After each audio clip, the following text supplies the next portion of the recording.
Assalamualaikum warahmatullahi wabarakatuh. Sebelum kita memulai belajar, mari kita berdoa bersama-sama. Rabbi zidni ilman warzuqni fahma waj'alni minas solihin. Bagi kalian yang susah untuk menemukan di tema berapa, subtema berapa, pembelajaran berapa, dan kelas berapa, ya, di channel soalku, silakan coba kalian mencari ya. Di sini coba ditulis aja ya, soalku, ya kan? Setelah masuk silakan kalian klik. Nah, ya di sini ada lambang pencarian yang di dalam soalku di sini ada lambang pencarian ya. Nah, silakan kalian tulis saja tema berapa. Misalkan tema 1, ya kan? Sub tema 1.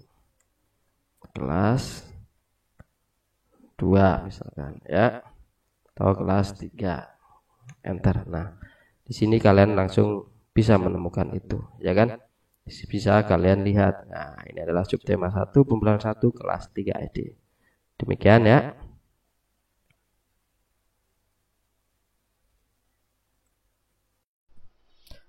Selamat pagi anak-anakku semua. Semoga kalian selalu sehat semua ya. Mudah-mudahan, amin. Hari ini kita akan belajar buku tema 3, subtema 1, pembelajaran 5 untuk kelas 3 SD. Ayo membaca. Bahan untuk membuat benda tidak hanya berasal dari kayu, kertas, dan plastik. Perhatikan benda-benda yang ada di rumahmu. Benda yang kamu gunakan sehari-hari. Adakah benda yang bukan berasal dari kayu, kertas, atau plastik? Tuliskan bahan yang digunakan untuk membuat benda-benda tersebut. Sebutkan nama benda-benda yang dihasilkan. Nah, berikut ini adalah contoh salah satu benda yang saya simpulkan. Ya, di rumahku ada benda yang bukan berasal dari kayu, kertas, atau plastik. 1. Benda dari kaca, botol, cermin, kaca jendela, mangkok, piring pun juga bisa ya. Benda dari logam, sendok, garpu, pagar. Benda dari karet, sandal, penghapus, ikat rambut, dan bola.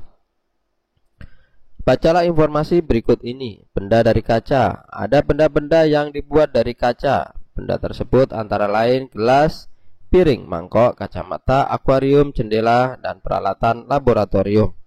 Kaca memiliki sifat kedap air dan tembus cahaya. Oleh karena itu, kaca digunakan untuk membuat benda yang tahan air. Benda dari logam. Coba amati benda yang ada di rumahmu. Adakah benda yang dibuat dari logam?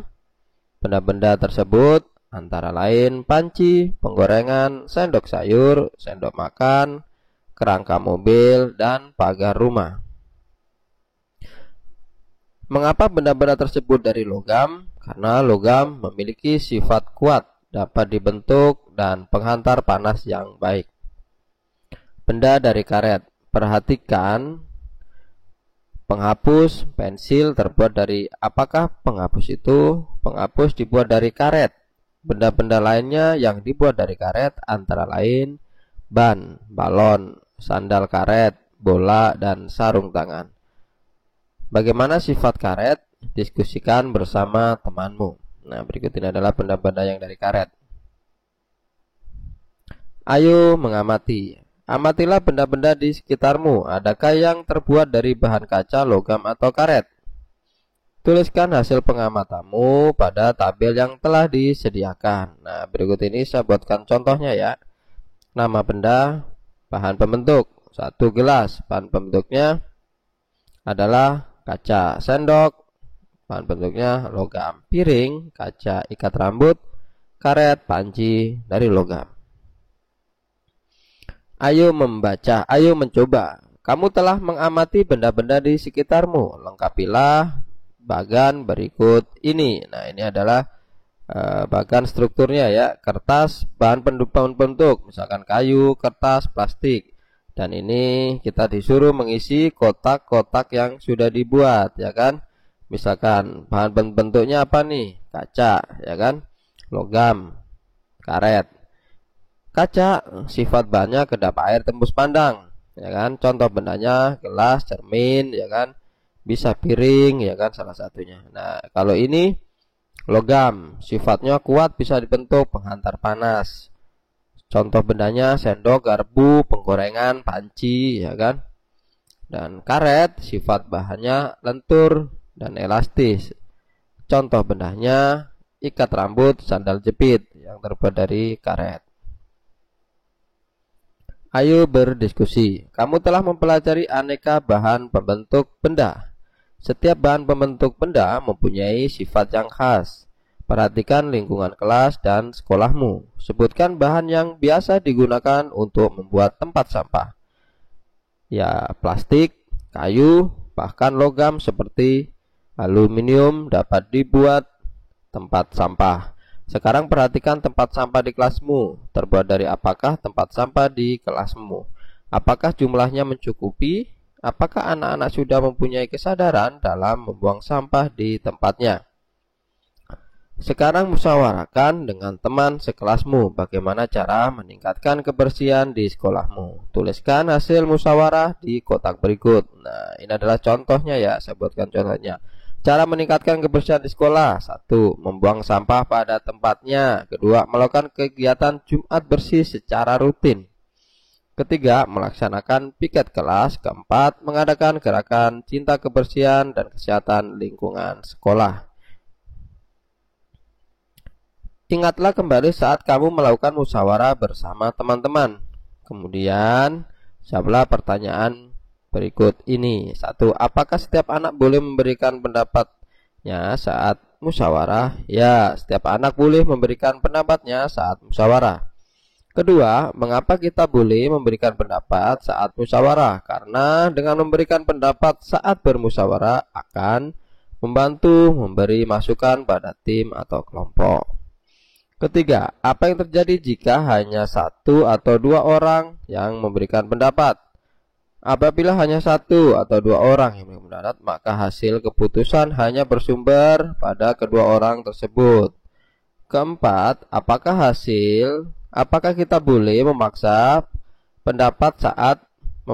pendapat saat bermusyawarah? Tidak, kita tidak boleh memaksakan pendapat saat bermusyawarah.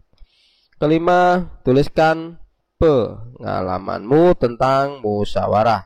Apakah menurutmu musyawarah sudah berlancar-lancar?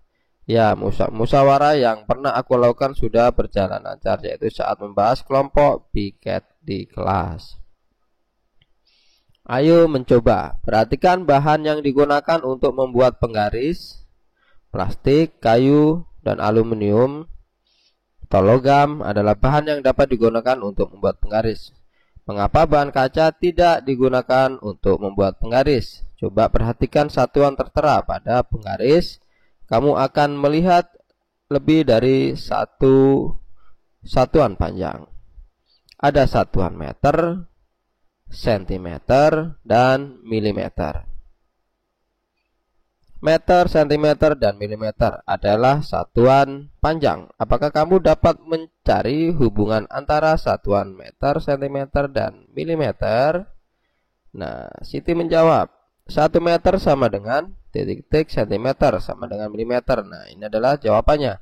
1 meter sama dengan 100 sentimeter dan sama dengan 1000 milimeter. Nah, kalau kalian melihat pembelajaran yang sebelumnya, itu sudah saya buatkan cara menghitung dari satuan panjang, dari ke kilometer, itu ke meter, dan ke deksameter, dan ada sentimeter, milimeter, hektometer, itu semuanya ada. Dan nanti di bawah juga akan ada. Benny mengukur panjang pita 5 meter 30 cm, ya kan? Nah, ini menggunakan apa? Meteran saku. Berapa panjang pita dalam satuan sentimeter? Nah, ini dihitung dalam satuan sentimeter. Oke. 5 meter ditambah 30 cm. Dari 5 meter itu sama dengan 500 cm. Kalau 30 cm ya tetap 30 cm. Jadi 5 meter 30 cm sama dengan 500 ditambah 30 cm sama dengan 530 cm. Jadi panjang pita adalah 530 cm. Panjang mobil Ayah Dayu adalah 410 cm. Panjang mobil Ayah Dayu dalam satuan meter adalah 410 cm sama dengan 400 cm ditambah 10 cm, ya kan? 400 dijadikan meter adalah 4 meter sama ditambah 10 cm, jadi 4 meter 10 cm.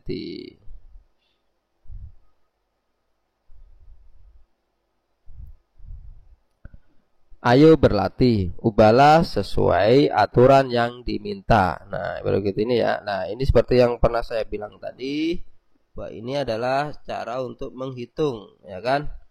Cara untuk menghitung panjang satuan mulai dari kilometer ke hektometer, dekameter, meter, desimeter, sentimeter, dan milimeter, ya kan? Dan ini sudah saya buatkan contohnya. Silakan kalian pelajari berulang-ulang mengenai cara menghitung satuan panjang. Kita kembali lagi. Nomor 1, 200 cm sama dengan 2 meter. 500 cm sama dengan 5 meter. 6 meter sama dengan 600 cm. 400 cm sama dengan 4 meter. 7 meter sama dengan 700 cm. Dan 6. Soal nomor 6, 2 meter 45 cm dijadikan cm sama dengan 245 cm. 4 meter 32 cm dijadikan cm sama dengan 432. Maaf ya anak-anak, ini 432. 432 cm. Nomor 8. 8 meter ditambah, bukan ditambah, 8 meter 79 cm sama dengan 879 cm. 4 meter dan 8 cm sama dengan 408 cm. Dan yang terakhir 70 meter dan 9 cm sama dengan 7009 cm. Ayo berlatih. Lakukan aktivitas berikut ini. Perhatikan gambar benda yang harus kamu ukur. Ukurlah bagian benda sesuai gambar. Tuliskan perkiraanmu terlebih dahulu. Ukuran hasil tebakanmu tanpa menggunakan alat ukur. Keempat, ukurlah dengan menggunakan alat ukur. Kelima, lengkapi tabel di bawah ini dengan hasil pengukurannya. Nah, contohnya nama benda, ya kan? Nama pintu, tebak kamu berapa? Ini salah satu saya buatkan contoh tebakan dan hasil pengukuran. Bisa kalian melakukan dengan langsung, misalkan benda-benda dan seperti perintah tadi ya, benda-benda yang ada di sekitarmu. Nama benda. Nah, pintu tebakanku 2 meter 10 cm. Hasil pengukuran 2 meter 40 cm. Jendela tebakan. Tebakannya adalah 1 meter 50 cm. Hasilnya 1 meter 10 cm. Dan ini meja 1 meter 10 cm. Hasilnya 1 meter 20 cm. Dan ini kursi. Tebakannya 1 meter 5 cm. Hasilnya 1 meter dan 0 cm. Ini sama dengan 1 meter. Ketiga, tebakannya 3 meter 50 cm. Hasil pengukurannya 3 meter 20 cm. Nah, demikian anak-anakku. Tetap kalian selalu belajar menghitung satuan panjang dengan detail dan selalu dilakukan dengan latihan-latihan soal ya. Semoga kalian mudah mengerti dan apa yang disampaikan bisa membantu para orang tua untuk mengajarkan kepada putra dan putrinya dengan lebih mudah. Tetap semangat belajarnya dan selalu kerjakan tugas-tugas dari sekolah. Wassalamualaikum warahmatullahi wabarakatuh. Terima kasih. Tetap semangat belajarnya. dan tonton video-video selanjutnya.